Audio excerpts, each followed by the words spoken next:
കരുവാരകുണ്ട് പഞ്ചായത്ത് നിങ്ങളുടെ എല്ലാ കുതന്ത്രങ്ങളെയും പരാജയപ്പെടുത്തിക്കൊണ്ട് UDF തിരിച്ചെടുത്തിരിക്കുന്നു എന്ന് പ്രഖ്യാപിക്കാനാണ് ഈ സമ്മേളനം ഇവിടെ ഞങ്ങൾ വിളിച്ചു ചേർക്കുന്നത്. ഇവിടെ വിജയിച്ചു വന്ന ജനപ്രതിനിധികളുണ്ടല്ലോ, സത്യം പറയണം, നമ്മൾ ആരും ഇത്തരത്തിലൊരു ജനവിധി പ്രതീക്ഷിച്ചവരല്ല. എന്നോട് ലീഗിന്റെ UDFന്റെ പല നേതാക്കന്മാരും ചോദിച്ചു. ഞാൻ പറഞ്ഞ ഒരു കണക്ക് 400+ പഞ്ചായത്ത്, ഒരു 3 കോർപ്പറേഷൻ, 6 ജില്ലാ പഞ്ചായത്ത്, ഇത്രയും കിട്ടിയാൽ നിയമസഭാ തെരഞ്ഞെടുപ്പിലേക്ക് നമുക്ക് പോവാം. അപ്പോൾ നമ്മൾ അല്പം പുറകിലാണ്, അത് മറികടക്കാവുന്നതേ ഉള്ളൂ. ഡിസംബർ മാസം 13-ാം തീയതി വോട്ട് എണ്ണി തുടങ്ങുക. ആദ്യത്തെ ഒരു അരമണിക്കൂറേ ആയിട്ടുള്ളൂ. ഞാൻ ആളുടെ പേര് പറയുന്നില്ല. കേരളത്തിലെ പ്രധാനപ്പെട്ട ഒരു മാധ്യമ പ്രവർത്തകൻ, ഒരു ക്ലൂ തരാം, മൂപ്പർക്ക് ഒരൊറ്റ മുടിയില്ല, ആളെ നിങ്ങൾക്ക് തിരിഞ്ഞിട്ടുണ്ടാവും. ഒരു 4 കോർപ്പറേഷൻ സുബൈക്ക് കൊടുത്തു LDF-ന്. 500-ലധികം പഞ്ചായത്തുകൾ രാവിലെ തന്നെ LDF-ന് ലീഡ്. ജില്ലാ പഞ്ചായത്ത് മൂപ്പരിങ്ങനെ എണ്ണാണ്. എന്താണ്? 13 LDF-ന്, മലപ്പുറം UDF-ന്. എന്താണ് ഈ കളി? ഒരു 15 മിനിറ്റ് തുടങ്ങിയപ്പോ വോട്ടെണ്ണൽ വോട്ടിംഗ് മെഷീനുകളിലേക്ക് പ്രവേശിച്ചു. അവിടെ നിന്ന് ആരംഭിച്ച അശ്വമേധം ഈ പഞ്ചായത്ത് തെരഞ്ഞെടുപ്പിലും വരാനിരിക്കുന്ന നിയമസഭാ തെരഞ്ഞെടുപ്പിലും കേരളത്തിന്റെ രാഷ്ട്രീയ മനസ്സ് UDF-നൊപ്പമാണ്. കേരളം ഇതാ ഒരു ഭരണമാറ്റത്തിന് തയ്യാറെടുക്കുന്നു എന്ന് പ്രഖ്യാപിക്കുന്ന ആവേശകരമായ ഒരു തെരഞ്ഞെടുപ്പ് ഫലം ഈ കഴിഞ്ഞ പഞ്ചായത്ത് തെരഞ്ഞെടുപ്പിൽ പ്രിയപ്പെട്ടവര് കേരളത്തിൽ പുറത്തു വന്നു എന്നതാണ്. ഇനി നമ്മൾ ആലോചിക്കേണ്ടത് ഈ തെരഞ്ഞെടുപ്പ് റിസൾട്ടിന്റെ പിറകിലുള്ള രാഷ്ട്രീയത്തെ കുറിച്ചാണ്. ഈ കഴിഞ്ഞ പഞ്ചായത്ത് തെരഞ്ഞെടുപ്പ് എന്ന് പറയുന്നത് CPM-ന്റെ സംഘടനാ ചരിത്രത്തിൽ, അവരുടെ രാഷ്ട്രീയ ചരിത്രത്തിൽ, നാളിതുവരെയുള്ള CPM-ന്റെ തെരഞ്ഞെടുപ്പ് ക്യാമ്പയിന്റെ ചരിത്രം പരിശോധിച്ചാൽ, ഈ കഴിഞ്ഞ 1 പതിറ്റാണ്ട് കാലത്തെ ചരിത്രം പരിശോധിച്ചാൽ, അതിൽ നിന്നൊക്കെ ഒരു ഡീവിയേഷൻ ആയിരുന്നു എന്നതാണ്. ഒരു വ്യതിയാനം നമ്മൾ കണ്ടു. അത് ആരംഭിക്കുന്നത് കഴിഞ്ഞ ലോക്സഭാ തെരഞ്ഞെടുപ്പിന് ശേഷമാണ്. അവരുടെ ദേശീയ കമ്മിറ്റി അംഗം സഖാവ് വിജയരാഘവൻ പറഞ്ഞത് ഇത് തീവ്രവാദികളുടെ വിജയമാണ്. നിങ്ങൾ ആ വിജയ ഘോഷയാത്ര നോക്ക്. അതിന്റെ മുന്നിൽ, അതിന്റെ പുറകിൽ, അതിന്റെ വശങ്ങളിൽ മത തീവ്രവാദികളാണ്. തീവ്രവാദികളുടെ വോട്ടില്ലായിരുന്നുവെങ്കിൽ രാഹുൽ ഗാന്ധിയും പ്രിയങ്ക ഗാന്ധിയും ലോക്സഭ കാണുമായിരുന്നില്ല. അവിടെ ആ ഡീവിയേഷൻ ആരംഭിക്കുകയാണ്. അവിടുന്ന് ഇങ്ങോട്ട് ഈ കഴിഞ്ഞ പഞ്ചായത്ത് തെരഞ്ഞെടുപ്പിന്റെ പ്രചാരണാരംഭങ്ങൾ കേരളത്തിൽ കൊട്ടിക്കയറുന്നത് വരെ കേരളത്തിലെ CPM സ്വീകരിച്ച രാഷ്ട്രീയ ലൈൻ എന്ന് പറയുന്നത് RSS-നെ നാണിപ്പിക്കുന്ന, സംഘപരിവാറിനെ ലജ്ജിപ്പിക്കുന്ന വർഗീയ രാഷ്ട്രീയം ഈ കേരളത്തിൽ പയറ്റുക എന്നതായിരുന്നു. ഇന്ന് കാണുന്ന രാഷ്ട്രീയ പരിസ്ഥിതിയിലേക്ക് കേരളം മാറിക്കഴിഞ്ഞു എന്ന സൂചന LDF സർക്കാരിനെ സഹിക്കാൻ മലയാളികൾ തയ്യാറല്ല എന്ന പ്രഖ്യാപനം കേരളം കേട്ടത് നിലമ്പൂരിൽ നിന്നായിരുന്നു. ആ നിലമ്പൂരിലെ നിയമസഭാ തെരഞ്ഞെടുപ്പിന്റെ തൊട്ടു മുൻപ് ഈ മലപ്പുറത്ത് വന്ന് കേരളത്തിലെ ഒരു പ്രബല സാമുദായിക സംഘടനയുടെ നേതാവ്, ആ സംഘടനയോട് ഒരു ബഹുമാനക്കുറവില്ല. അതിന്റെ സ്ഥാപക നേതാക്കന്മാരോട്, അത് സ്ഥാപിച്ച ഗുരുദേവനോട്, അദ്ദേഹത്തിന്റെ സന്ദേശങ്ങളോട് UDF-ന് ഒരു ബഹുമാനക്കുറവില്ല. പക്ഷെ അതിനെ ഇപ്പൊ നയിക്കുന്ന മനുഷ്യൻ ഇവിടെ വന്ന് നടത്തിയ വർഗീയ ധ്രുവീകരണത്തിന്റെ പ്രസംഗം, ആ പ്രസംഗത്തിന്റെ ആനുകൂല്യം പറ്റാൻ കാത്തിരിക്കുന്ന CPM അതോടൊപ്പം ജോയി ഇവിടെ പറഞ്ഞതുപോലെ അയാളെ പൂമാലയിട്ട് സ്വീകരിക്കുന്ന, അയാളെ കാറിൽ കൊണ്ട് നടക്കുന്ന, അയാളെ പൊന്നാടി അണിയിക്കുന്ന, അയാളുടെ നെറുകെട്ട വർഗീയ പ്രസംഗങ്ങളെ ഓൺ ചെയ്യുന്ന CPM-നെ നമ്മൾ കാണുകയാണ്. ഇവിടെ പറഞ്ഞല്ല വോട്ട് ചോരിയെ കുറിച്ച് ഒരു മറയുമില്ലാതെ ഈ കേരളത്തിൽ CPM വോട്ട് ചോരി നടപ്പാക്കിയ ഒരു തെരഞ്ഞെടുപ്പായിരുന്നു തദ്ദേശ സ്വയംഭരണ സ്ഥാപനങ്ങളിലേക്കുള്ള തെരഞ്ഞെടുപ്പ്. ഇന്ന് നമ്മൾ കാണുന്ന ഒരു കാഴ്ച, തിരുവനന്തപുരം കോർപ്പറേഷൻ, നമ്മുടെ സംസ്ഥാനത്തിന്റെ തലസ്ഥാന നഗരി, ആ നഗരിക്ക് ഇപ്പോ ഒരു മേയറുണ്ട്. അയാളുടെ പേര് DV രാജേഷ് എന്നാണ്. എനിക്ക് ആ മനുഷ്യനോട് ഒരു വിരോധമില്ല. രാഷ്ട്രീയം എന്നെ സംബന്ധിച്ചിടത്തോളം വ്യക്തിപരമായ ഒന്നല്ല. പക്ഷെ DV രാജേഷ് എന്നൊരാൾ കേരളത്തിന്റെ തലസ്ഥാന നഗരിയുടെ മേയർ കസേരയിൽ ഇരിക്കുമ്പോ അവിടെ ഒരു അപകടമുണ്ട്. എന്താണ്? അയാൾ ഒരു RSS-കാരനാണ്, ഒരു BJP-കാരനാണ്. കേരളത്തിന് ഇത് ആദ്യത്തെ അനുഭവമാണ്. ഇമ്മട്ടിൽ രാജ്യം മുഴുവൻ സംഘപരിവാറിന് കൊട്ടിഘോഷിക്കാൻ ഒരു വിജയം കേരളത്തിൽ BJPക്ക് ഉണ്ടാകും എന്ന് നമ്മളാരും പ്രതീക്ഷിച്ചവരല്ല, നമ്മൾ ആഗ്രഹിച്ചവരല്ല. പക്ഷെ അത് സംഭവിച്ചു. എങ്ങനെയാണ്? ഞാൻ ഒറ്റ ഉദാഹരണം എന്റെ പ്രിയപ്പെട്ടവരോട് പറയാം. BJP വെറുതെ വിജയിച്ചു കയറിയതല്ല പ്രിയപ്പെട്ടവരെ. ഈ രാജ്യത്തിന്റെ, ഈ സംസ്ഥാനത്തിന്റെ തലസ്ഥാന നഗരത്തിന്റെ മേയർ പദവി സംഘപരിവാറിന് തളികയിൽ വെച്ചു കൊടുത്തതാണ്. ഈ നാടിനെ ഒറ്റുകൊടുത്തതാണ്. ഈ നാടിനെ പിന്നിൽ നിന്ന് കുത്തിയതാണ്. ആ കുത്തിവീഴ്ത്തലിന്റെ ഭാഗമായിട്ടാണ് തിരുവനന്തപുരം പട്ടണം BJPയുടെ കൈകളിൽ പോയത്. ഈ BJP തിരുവനന്തപുരത്ത് വിജയിച്ച ഒരു 12 വാർഡ് ഞാൻ വളരെ പെട്ടെന്ന് പറയാം. ആ 12 വാർഡിലെ വോട്ടർമാരുടെ എണ്ണം, കുഴിവിള എന്നൊരു വാർഡുണ്ട്, അവിടെ ഉള്ളത് 4500 വോട്ടർമാർ. തൊട്ടുചേർന്ന് ചെങ്കോട്ടുകോണം എന്നൊരു വാർഡുണ്ട്, അവിടെ ഉള്ളത് 4700 വോട്ടർമാർ. എന്റെ മുൻപിൽ ഇരിക്കുന്ന UDFന്റെ പ്രവർത്തകർ മാത്രമല്ല, ഈ കരുവാരകുണ്ട് അങ്ങാടിയിൽ ഈ വിജയാഘോഷ പരിപാടി വീക്ഷിക്കുന്ന തിരുവനന്തപുരം BJPയുടെ കൈകളിലേക്ക് പോകുമ്പോൾ അതിൽ വിഷമിക്കുന്ന, അതിൽ പ്രയാസപ്പെടുന്ന മതനിരപേക്ഷവാദിയായ ഒരു CPM-കാരനൊരു സഖാവ് ഞങ്ങളുടെ പ്രസംഗം കേൾക്കുന്നുവെങ്കിൽ നിങ്ങൾ കൂടി മനസ്സിലാക്കാനാണ് പ്രിയപ്പെട്ടവരെ ഞാൻ ഈ കണക്ക് പറയുന്നത്. ഞാൻ പറയുന്നത് കണക്കാണ്, കള്ളമല്ല. കണക്കിൽ കള്ളം പറയാൻ പറ്റില്ല. 1 1 3 എന്ന് പറഞ്ഞാൽ നിങ്ങൾക്ക് തിരിയില്ല. നിങ്ങൾക്ക് അറിയാലോ 1 1 2 കുഴിവിളയിൽ 4500, ചെങ്കോട്ടുകോണത്ത് 4700. BJP വിജയിച്ച 12 വാർഡുകളിൽ ഏറ്റവും അധികം വോട്ട് 12ാമത്തെ വാർഡിൽ 6700 വോട്ട്.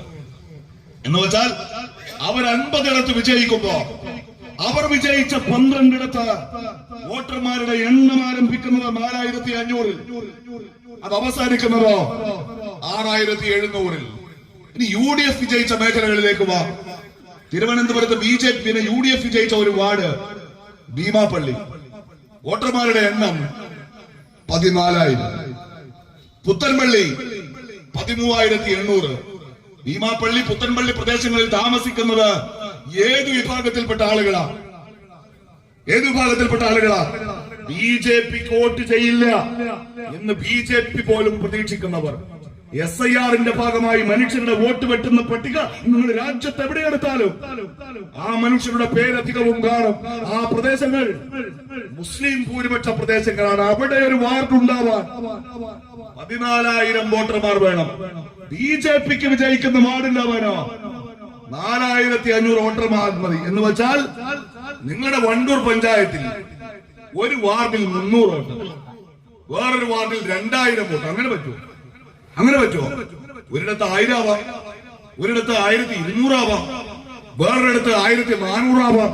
തെരഞ്ഞെടുപ്പ് കമ്മീഷൻ തന്നെ പറയുന്നു അടിസ്ഥാനപരമായ എണ്ണം 1500. നിങ്ങൾക്ക് വേണമെങ്കിൽ സൗകര്യത്തിന് 20% കൂട്ടാം, 20% കുറക്കാം. എന്ന് വെച്ചാൽ 1200-ൽ തുടങ്ങി 1800-ൽ അവസാനിച്ചോളം. അതാണ് കണക്ക്. എന്ന് വെച്ചാൽ ഈ കുഴിവിള, ചെങ്കോട്ടുകോണം, ഇവിടൊക്കെ ഒരു വാർഡിൽ BJPക്ക് 1000-1200 വോട്ടേ ഉള്ളൂ. അത് വെച്ച് വാർഡ് ജയിക്കാൻ പറ്റൂല. അവിടെ 7000-8000 വോട്ടായാലും അപ്പൊ എന്ത് ചെയ്യും? BJPക്ക് സൗകര്യത്തിന് അങ്ങോട്ട് മുറിച്ച് കയ്യിൽ വെച്ച് കൊടുക്കും. ആര്? കരുവാരകുണ്ട് പഞ്ചായത്ത് മുറിച്ച ആള് തന്നെ. ഇവരാണ് അതിന്റെ മെയിൻ. അങ്ങനെ അവർക്ക് സീറ്റുകളുടെ എണ്ണം കൂട്ടി അവരുടെ സൗകര്യത്തിന് മുറിച്ചു കൊടുത്തു. നിങ്ങളൊന്ന് കോഴിക്കോട് വരെ പോവോ? തിരുവനന്തപുരത്ത് പോകാൻ പ്രയാസം ഉണ്ടെങ്കിൽ ഇവിടെ ഫാത്തിമ തഹ്ലിയും TPM ജിഷാനും വിജയിച്ചു. എന്റെ സഹപ്രവർത്തകർ മുസ്തഫയെ പോലെ അവര് മത്സരിച്ച വാർഡിലെ വോട്ടുകളുടെ എണ്ണം 12000-ഉം 14000-ഉം 6000-ഉം 7000 വോട്ട് പിടിക്കാതെ ജയിക്കാൻ പറ്റില്ല. എന്നാ BJP ജയിച്ച 2 വാർഡുകൾ, ഒന്ന് ചാലപ്പുറം, മറ്റൊന്ന് മാവൂർ റോഡ്. മാവൂർ റോഡിലെ ജയിച്ച BJP സ്ഥാനാർത്ഥി പിടിച്ചത് 734 വോട്ട്. ചാലപ്പുറത്തെ BJP സ്ഥാനാർത്ഥി പിടിച്ചത് 733 വോട്ട്. എന്ന് വെച്ചാൽ അവിടെ വാർഡിൽ 4000 വോട്ടേ ഉള്ളൂ. BJPക്ക് കോർപ്പറേഷൻ പിടിക്കാൻ, BJPക്ക് സീറ്റ് ഉണ്ടാക്കാൻ, BJPക്ക് പഞ്ചായത്ത് പിടിക്കാൻ അലുവ മുറിക്കുന്നത് പോലെ കേരളത്തിലെ വാർഡുകൾ വിഭജിച്ചു കൊടുത്ത വോട്ട് ചോരിയുടെ കേരളത്തിലെ നടത്തിപ്പുകാരന്റെ പേര് പിണറായി വിജയൻ എന്നാണെന്ന് കൂടി കേരളത്തില് ബോധ്യപ്പെട്ട ഒരു തെരഞ്ഞെടുപ്പാണ് എന്ന് മനസ്സിലാക്കിക്കൊണ്ട് വേണം നിങ്ങൾ ഈ തെരഞ്ഞെടുപ്പിന്റെ രാഷ്ട്രീയത്തെ നോക്കിക്കാണാൻ എന്നതാണ്. ഞാനതിന്റെ വിശദാംശങ്ങളിലേക്ക് പോവല്ല. അങ്ങനെ സാധ്യമായ കാർഡുകളൊക്കെ എടുത്ത് പ്രയോഗിച്ചു. എന്നിട്ടോ അവസാനം അയ്യപ്പനെയും തൊട്ട് കളിക്കാൻ തീരുമാനിച്ചു. ഞാൻ നോക്കുമ്പോ ഒരാൾക്ക് ബഹിരാകാശത്ത് പോയി വരാൻ ഏതാണ്ട് 5-6 കോടി റുപ്യ ചെലവാക്കണം. നമ്മളിപ്പോ ടൂർ പോവല്ലോ, ക്രിസ്മസ് ആണ്, എല്ലാവരും ടൂർ, ഊട്ടി പോവും, മൂന്നാർ പോവും, കുറച്ചുകൂടി പൈസ ഉള്ളവർ വിദേശത്ത് പോകും, അങ്ങനെ പലരും പോകും. എന്നാ ബഹിരാകാശത്തേക്ക് പോകാൻ ഈ പൈസ ഒന്നും വരാം. 5-6 കോടി റുപ്യ ചെലവാക്കണം. എന്നാ ബഹിരാകാശത്ത് നമുക്ക് പോയി 2 ദിവസം താമസിച്ച് തിരിച്ചു വരാം. അതിന് പൈസ ഇല്ലാത്തോണ്ട് നമ്മളാരും അതിനെ പറ്റി പിന്നെ ആലോചിക്കാറ് പോലില്ല. എന്നാ 10 പൈസ ചെലവില്ലാതെ ആഴ്ചക്കാഴ്ചക്ക് ബഹിരാകാശത്ത് പോയി വരുന്ന മൂപ്പരാണ്. ഏത് മൂപ്പര്? ഞാനീ പറഞ്ഞ മൂപ്പര് പേരൊന്നും ഞാൻ പറയില്ല, ആളുകളെ പരിഹസിക്കുന്നത് എനിക്ക് ഇഷ്ടമല്ല. ഇന്നലെ മാപ്പിള സഖാക്കളുടെ അമീറും പോയി വന്നു.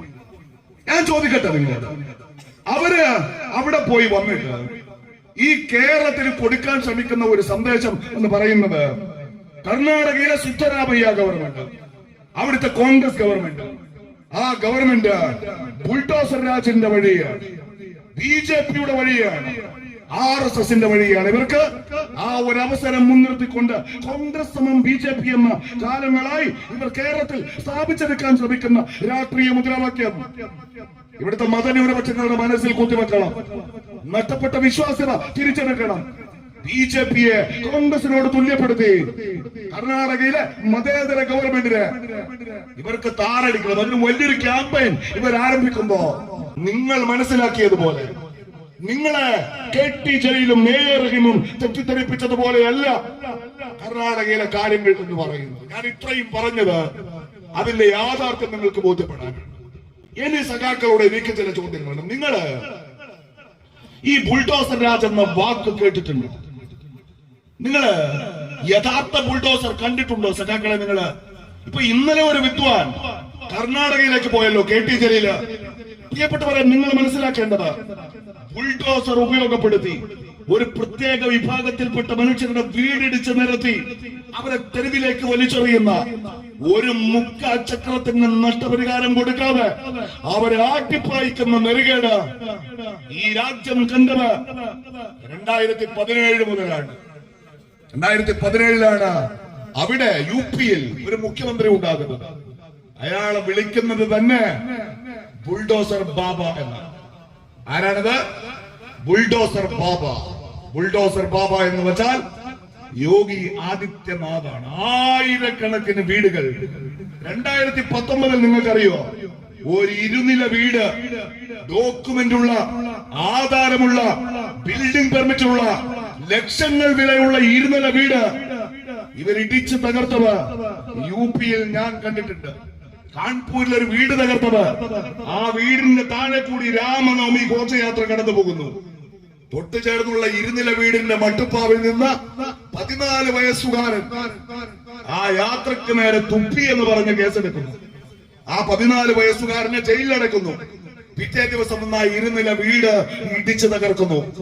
2 വർഷം കഴിഞ്ഞപ്പോ അന്ന് പരാതി കൊടുത്ത BJP ഭീഷണിപ്പെടുത്തി രാമനവമി ഘോഷയാത്രക്കെതിരെ ആ വീടിന്റെ മട്ടുപ്പാവിൽ നിന്ന് 14 വയസ്സുകാരൻ യാത്രക്ക് നേരെ തുപ്പി എന്ന് പരാതി കൊടുത്ത ആ പരാതിക്കാരൻ അയാൾ പോലീസ് സ്റ്റേഷനിൽ പോയിട്ട് പറഞ്ഞു, എനിക്ക് ഉറങ്ങാൻ കഴിയുന്നില്ല, അവർക്ക് അവരുടെ വീട് നഷ്ടപ്പെട്ടു, എന്നെ കൊണ്ട് കള്ളപ്പരാതി കൊടുപ്പിച്ചതാണ്.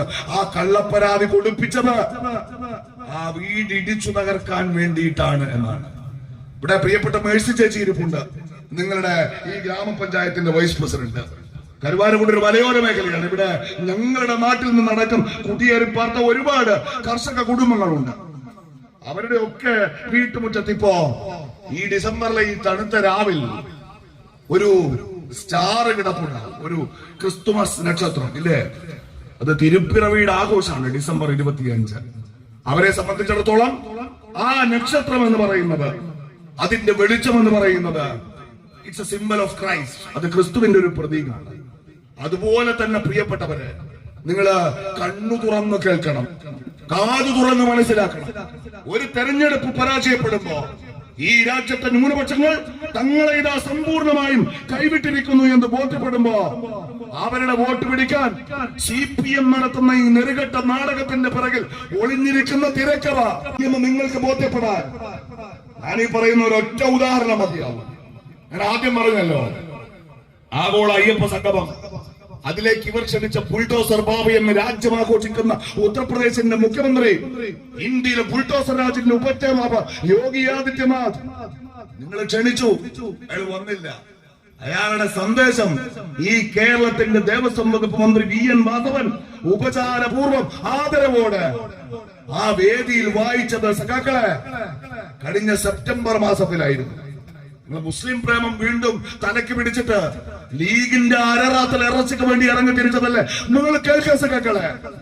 ഈ കഴിഞ്ഞ സെപ്റ്റംബർ മാസം 28-ാം തീയതി ആഗോള അയ്യപ്പ സംഗമത്തിന്റെ വേദിയിൽ ഈ രാജ്യത്ത് അവശേഷിക്കുന്ന ഏക കമ്മ്യൂണിസ്റ്റ് മുഖ്യമന്ത്രി സഖാവ് പിണറായി വിജയൻ കേട്ടിരിക്കെ ഇന്ത്യയിലെ ബുൾഡോസർ രാജ്യത്തിലെ ഉപജ്ഞാതാവ്, രാജ്യത്തെ BJPയുടെ ഏറ്റവും ടെറർ നേതാവ്, അയാളുടെ സന്ദേശം നിങ്ങൾ വായിച്ചത് സെപ്റ്റംബർ മാസത്തിൽ. നിങ്ങൾ എപ്പോഴാണ് പ്രിയപ്പെട്ടവരെ നബിദിനം ആഘോഷിച്ചത്? നിങ്ങളൊന്ന് പറയൂ. ഈ കഴിഞ്ഞ സെപ്റ്റംബർ മാസത്തിൽ അല്ലെ? ഈ നബിദിന സമയത്ത് ഉത്തരേന്ത്യയിലെ മുസ്ലിം ചെറുപ്പക്കാർക്ക് ഒരു രീതിയുണ്ട്. നമ്മുടെ പ്രിയപ്പെട്ട സഹോദരർ അവർ ക്രിസ്തുമസിന് അവരുടെ വീട്ടുമുറ്റത്ത് ക്രിസ്തുമസ് നക്ഷത്രങ്ങൾ തൂക്കുന്നത് പോലെ ഉത്തരേന്ത്യയിലെ കുറേയധികം വീടുകളിൽ ഐ ലവ് മുഹമ്മദ് എന്ന് എഴുതി വെച്ചു. വേറെ ഒരു കലാപാഹ്വാനല്ല, ജിഹാദിനുള്ള ആഹ്വാനല്ല, ആരെയെങ്കിലും കൊല്ലാനല്ല, ആയുധമെടുക്കാനല്ല, നാടിന്റെ സമാധാനത്തെ ഒരു നിലക്കും തകർക്കാത്ത വളരെ നിഷ്കളങ്കമായ ഒരു വിശ്വാസ പ്രഖ്യാപനം. ഐ ലവ് മുഹമ്മദ്, ഞാൻ എന്റെ പ്രവാചകനെ സ്നേഹിക്കുന്നു. അതിനെ ചുറ്റിപ്പറ്റി കാൺപൂരിൽ വലിയ സംഘർഷങ്ങൾ ഉണ്ടായി. 1000-ലേറെ ചെറുപ്പക്കാർ അറസ്റ്റ് ചെയ്യപ്പെട്ടു. തൗഖീർ റാസ എന്നൊരു പണ്ഡിതനുണ്ട്, ബറേലിക്കാരൻ. ഒരു വെള്ളിയാഴ്ച ജുമാ ദിവസം അദ്ദേഹം കുത്തുബക്ക് നേതൃത്വം കൊടുക്കുന്ന പള്ളിയുടെ മുറ്റത്ത് ആ വിശ്വാസികളോടൊപ്പം ഐ ലവ് മുഹമ്മദ് എന്ന് എഴുതി വെച്ചതിന് പാവപ്പെട്ട ഒരു മതവിഭാഗത്തിൽപ്പെട്ട മനുഷ്യരുടെ വീട് ഇടിച്ചു നിരത്തുന്നത് നെറുകേടാണ് എന്ന് പറഞ്ഞതിന്റെ പേരിൽ, പ്രതിഷേധിച്ചതിന്റെ പേരിൽ ആ മതപണ്ഡിതന്റെ വീട് പിറ്റേ ദിവസം ഇടിച്ചു നിരത്തി. 800-ലധികം വീടുകൾ, കച്ചവട സ്ഥാപനങ്ങൾ, കല്യാണ ഓഡിറ്റോറിയങ്ങൾ, പള്ളികൾ. പ്രിയപ്പെട്ടവരെ, ഉത്തർപ്രദേശിൽ ഈ കഴിഞ്ഞ സെപ്റ്റംബർ മാസത്തിൽ യോഗി ആദിത്യനാഥ് ഇടിച്ചു തകർത്തു. ബുൾഡോസർ രാജാണോ നിങ്ങളുടെ പ്രശ്നം? മുസ്ലിങ്ങളുടെ സുരക്ഷയാണോ നിങ്ങളുടെ പ്രശ്നം? ആയിരക്കണക്കിന് ചെറുപ്പക്കാർ ചെയ്യില്ല. പാവപ്പെട്ട ഒരു മതപണ്ഡിതന്റെ കിടപ്പാടമടക്കാം.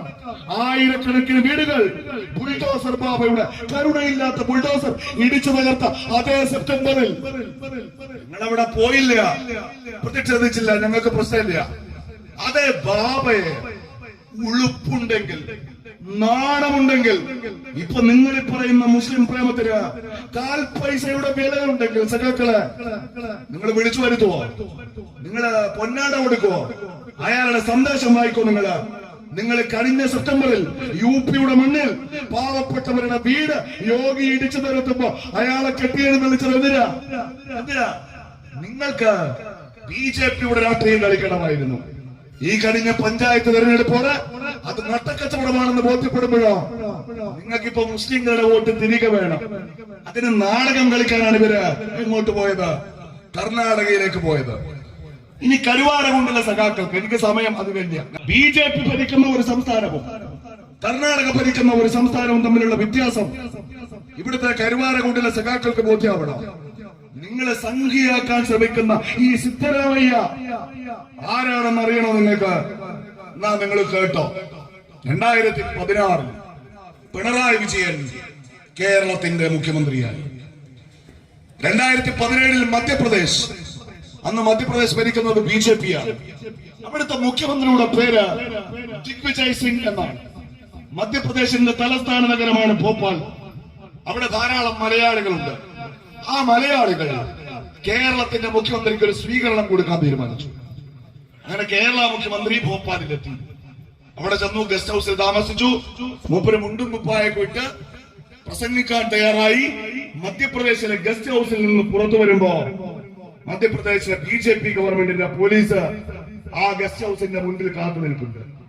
അവര് കേരള മുഖ്യമന്ത്രിയോട് സംസാരിച്ചു. എന്നിട്ട് പറഞ്ഞു, നിങ്ങൾ ഈ പരിപാടിയിൽ പങ്കെടുക്കാതെ മടങ്ങിപ്പോ. പിണറായി വിജയൻ ചോദിച്ചു, എന്തിനാണത്? അവര് പറഞ്ഞു, ഇവിടെ താങ്കൾക്ക് വധഭീഷണി, താങ്കളെ കൊല്ലുമെന്നൊരു RSS-കാരൻ പ്രസംഗിച്ചിട്ടുണ്ട്.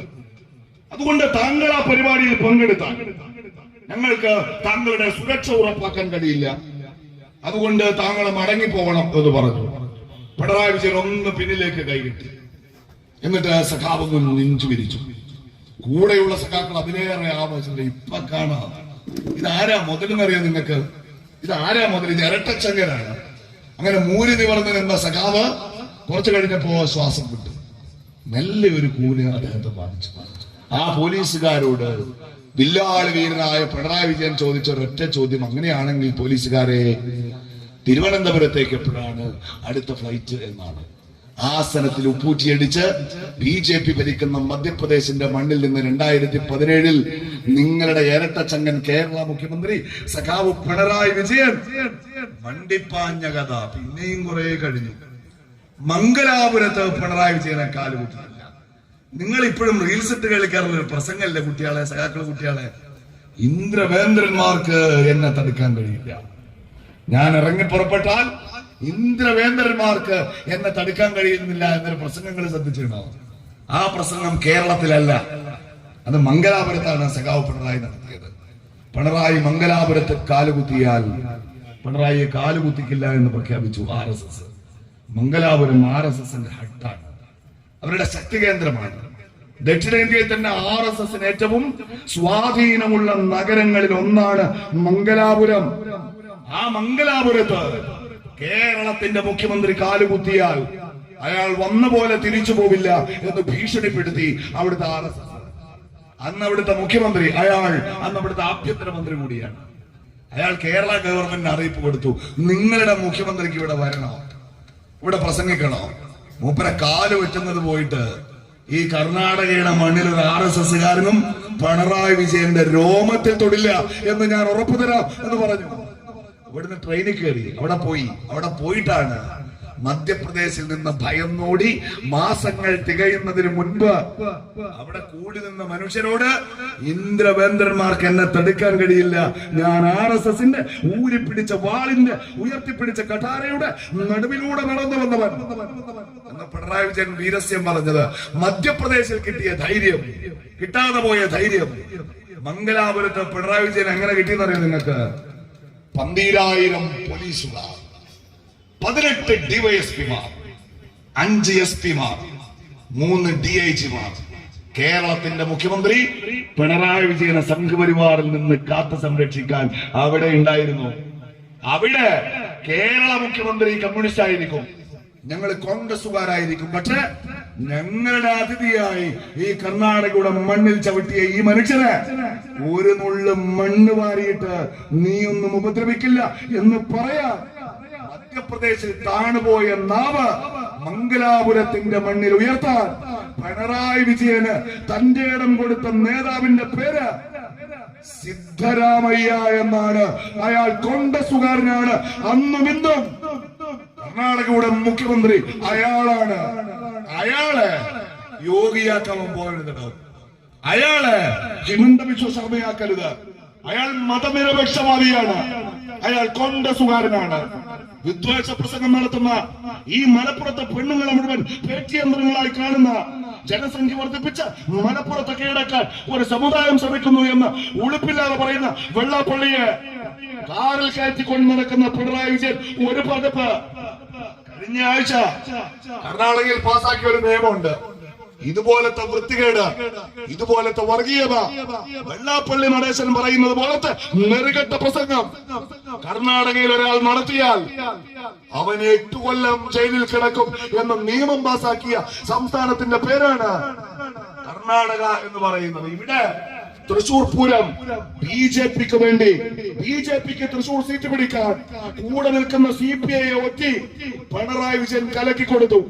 അങ്ങനെയാണ് സുരേഷ് ഗോപി എന്ന ഷിറ്റ് ഗോപി തൃശൂരിൽ നിന്ന് വിജയിച്ചു പോയത്. തൃശൂർ പൂരത്തേക്കാൾ പ്രസിദ്ധമാണ് ദസറ. ദസറയ്ക്ക് പോയവരുണ്ടാവും കരുവാരകുണ്ടിലെ മൈസൂർ, അല്ലേ? ദസറ കൂടാത്ത മലയാളികൾ കുറവാണ്. അവിടുത്തെ സാംസ്കാരിക ഉത്സവമാണ്, കർണാടകയുടെ അഭിമാനമാണ്. മലയാളിക്ക് തൃശൂർ പൂരത്തേക്കാൾ അഭിമാനം നൽകുന്നതാണ് ദസറ എന്ന് പറയുന്നത്. ആ ദസറ ഇത്തവണ ഉദ്ഘാടനം ചെയ്യാൻ കർണാടകയിലെ സിദ്ധരാമയ്യ ഗവൺമെന്റ് ആളെ തെരഞ്ഞെടുത്തു. അവരുടെ പേര് ബാനു മുസ്താഖ് എന്നാണ്. ബുക്കർ പ്രൈസ് കിട്ടിയ എഴുത്തുകാരിയാണ്, കന്നഡക്കാരിയാണ്. അവിടെ RSS കൊടിയും പിടിച്ചു നിന്നു. ദസറ ഹിന്ദു ഉത്സവമാണ്.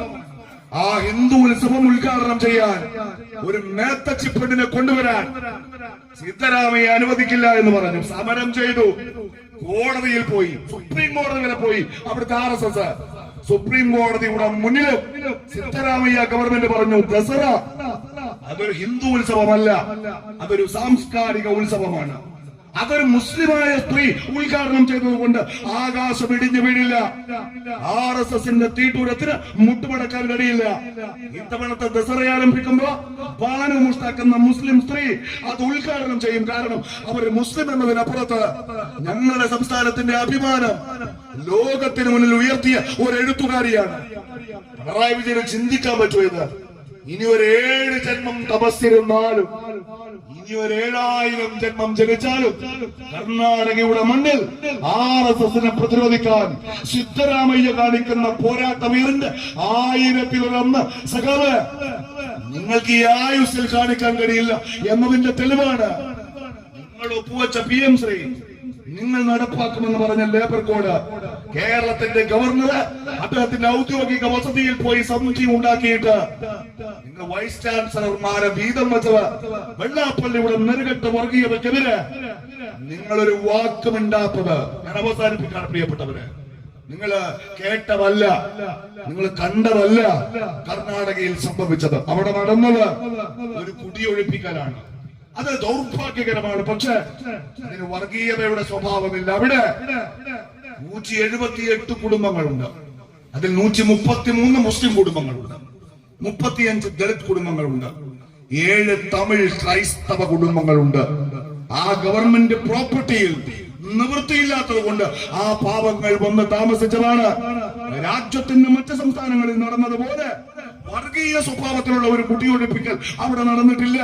സംഭവിച്ചു പോയ തെറ്റ് തിരുത്താൻ, അവരെ പുനരധിവസിപ്പിക്കാൻ കർണാടകയിലെ കോൺഗ്രസ് ഗവൺമെന്റ് തയ്യാറാണ്. ഞാനിത് പറയുന്നത് ഞാൻ ജലീലിനെ പോലെ റഹീമിനെ പോലെ കർണാടകയിൽ മാത്രം പോയ ഒരാളല്ല. 21/2019 ജലീലിന്റെ ഫേസ്ബുക്ക് പോസ്റ്റിലുണ്ട്, ബുൾഡോസർ ബാബ എന്ന് രാജ്യം വിളിക്കുന്ന യോഗിയോടൊപ്പം അയാൾ നിൽക്കുന്ന ഫോട്ടോ.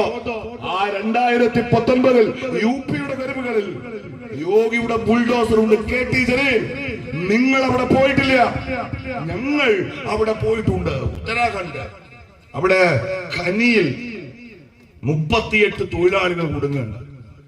ഖനി ഇടിഞ്ഞ് തകർന്ന 38 തൊഴിലാളികൾ കുടുങ്ങി. എന്റെ സഹോദരിമാര് മാളൂട്ടി സിനിമ കണ്ടിട്ടുണ്ടാവും. പരസ്യമായിട്ട് സമ്മതിക്കാൻ വേണ്ടി പറയണ്ടേ, എനിക്കറിയാം, നിങ്ങൾ കണ്ടിടുന്നു എനിക്കറിയാം. മാളൂട്ടി ഒരു കുട്ടി കിണറിൽ പോവാണല്ലേ, കുഴൽ കിണറില്. ആ കുട്ടിയെ രക്ഷിക്കാൻ അപ്പുറത്ത് മറ്റൊരു കുഴിയെടുത്ത് രക്ഷിക്കുന്ന കഥയാണ് മാളൂട്ടി സിനിമ. ഖനി എന്ന് പറഞ്ഞാൽ അതിനേക്കാൾ താഴേക്ക് നമ്മുടെ ഈ ഭൂനിരപ്പിൽ നിന്ന് 1000 അടി താഴേക്ക് കുഴിക്കുകയാണ്. ആ കുഴിക്കാൻ ഇറങ്ങുന്നത് മനുഷ്യരാണ്. അങ്ങനെ ഒരു ഖനി ഇടിഞ്ഞു തകർന്നു പോയി ഉത്തരാഖണ്ഡിൽ. ആ ഖനിക്കുള്ളിൽ 38 പേർ കുടുങ്ങിക്കിടന്നു. ഈ രാജ്യം മുഴുവൻ അവരെ രക്ഷപ്പെടുത്താൻ ശ്രമിച്ചു. ഓസ്ട്രേലിയയിൽ നിന്ന് സാങ്കേതിക വിദഗ്ധരെ കൊണ്ടുവന്ന് അവരെ രക്ഷപ്പെടുത്താൻ നോക്കി, കഴിഞ്ഞില്ല. അവസാനം അവിടെ ഒരാൾ പറഞ്ഞു, നിയമം മൂലം നിരോധിച്ചൊരു ഏർപ്പാടാണ്, പക്ഷെ ഇനി അത് മാത്രമേ സാധ്യതയുള്ളൂ, നമുക്ക് റാറ്റ് മൈനേഴ്സിനെ കൊണ്ടുവരാം. പൂച്ചയെ പോലെ മാന്തി തുരന്നു പോകുന്നവർ മനുഷ്യരാണ്. അവർ വന്നു ഡൽഹിയിൽ നിന്ന്, അവര് റാറ്റ് മൈനിങ് നടത്തി ആ ഖനിയിലെ അവസാനത്തെ തൊഴിലാളിയെയും ജീവനോടെ പുറത്തെത്തിച്ചു. രാജ്യം അവർക്ക് സ്വീകരണം കൊടുത്തു. അവരുടെ തലവന്റെ പേര് വക്കീൽ ഹസൻ എന്നാണ്. ആ മനുഷ്യന്റെ അരികിൽ ഞാൻ നിൽക്കുമ്പോ അയാളുടെ ചെറിയ മൊബൈൽ ഫോണിൽ അയാൾ എന്നെ ഫോട്ടോ കാണിച്ചു തന്നു. ഈ രാജ്യത്തിന്റെ പ്രധാനമന്ത്രി നരേന്ദ്രമോദിയോടൊപ്പം അയാൾ നിൽക്കുകയാണ്. നരേന്ദ്രമോദി പറയുന്നത്, this is the hero of nation, ഇത് രാജ്യത്തിന്റെ നായകനാണ്. 38 തൊഴിലാളികളെ ഖനിയിൽ നിന്ന് പുറത്തെത്തിച്ച വക്കീൽ ഹസൻ ഇന്ത്യയുടെ നായകനാണ് എന്ന് പറയുന്നത് ഇന്ത്യയുടെ പ്രധാനമന്ത്രി നരേന്ദ്രമോദിയാണ്. രണ്ടാമത്തെ ചിത്രം അയാൾ നിൽക്കുന്നത് ആ വർഷത്തെ ഫിലിം ഫെയർ അവാർഡ് നൈറ്റിലാണ്. മികച്ച നടനുള്ള ആ അവാർഡ് വാങ്ങി നിൽക്കുന്ന ഷാരൂഖ് ഖാൻ ഇയാളെ ചോർത്ത് പിടിച്ചിരിക്കുന്ന ഫിലിം ഫെയർ അവാർഡ് നൈറ്റിൽ ഈ മനുഷ്യൻ ചീഫ് ഗസ്റ്റ് ആയിരുന്നു. ഞാൻ ആ ഫോട്ടോ അയാളുടെ ഫോണിൽ കാണുമ്പോ വക്കീൽ ഹസൻ നിൽക്കുന്നത് ഡൽഹിയിലെ അയാളുടെ വീട് നിൽക്കുന്ന ഗലിയിലാണ്. അതിന്റെ തൊട്ടു മുന്നിൽ പ്രിയപ്പെട്ടവരെ, കരുവാരകുണ്ടിലെ മനുഷ്യർ കേട്ടാൽ വിശ്വസിക്കില്ല, അയാളുടെ വീട് തകർന്നു കിടപ്പുണ്ട്. അയാളുടെ വീട് തകർന്നു കിടപ്പുണ്ട്. ബുൾഡോസർ വെച്ച് പൊളിച്ചതാണ്. രാജ്യത്തിന് വേണ്ടി 38 ജീവൻ, ആയിരക്കണക്കിനടി താഴ്ചയിൽ സ്വന്തം ജീവൻ പണയം വെച്ച് ഇറങ്ങി രക്ഷപ്പെടുത്തിയ മനുഷ്യന്റെ വീട് ഡൽഹിയിലെ വികസന അതോറിറ്റി വന്ന് തകർത്ത് കളഞ്ഞു. വക്കീല സർ എന്നോട് പറഞ്ഞു, ഞാൻ ആശുപത്രിയായിരുന്നു, എന്റെ മകളുണ്ട് 14 വയസ്സുള്ള, അവൾ ഈ വീട്ടിലുള്ളപ്പോഴാണ് BJPയുടെ ബുൾഡോസർ വന്നത്. ആ യന്ത്ര കൈകൾ നീട്ടി എന്റെ വീടിടിച്ച് തകർക്കുമ്പോ ആ ആശുപത്രിയിൽ നിന്ന് ഈ വീട് വരെ ഓടിയെത്താൻ 15 മിനിറ്റ് അവരെനിക്ക് തന്നില്ല സാഹിബ് എന്ന് പറഞ്ഞിട്ട് വാ വിട്ട് കരയാണ്. നിങ്ങളുടെ MP പ്രിയപ്പെട്ട ET മുഹമ്മദ് ബഷീർ സാഹിബിനൊപ്പം ഞങ്ങൾ ആസാമിൽ പോയിട്ടുണ്ട് പ്രിയപ്പെട്ടവരെ. അവിടെയും നടക്കാണ് കൂട്ടക്കൂടി ഒഴിപ്പിക്കൽ. ഈ പിന്നെ കർണാടകയിൽ അന്നും നടന്നിട്ടുണ്ട്.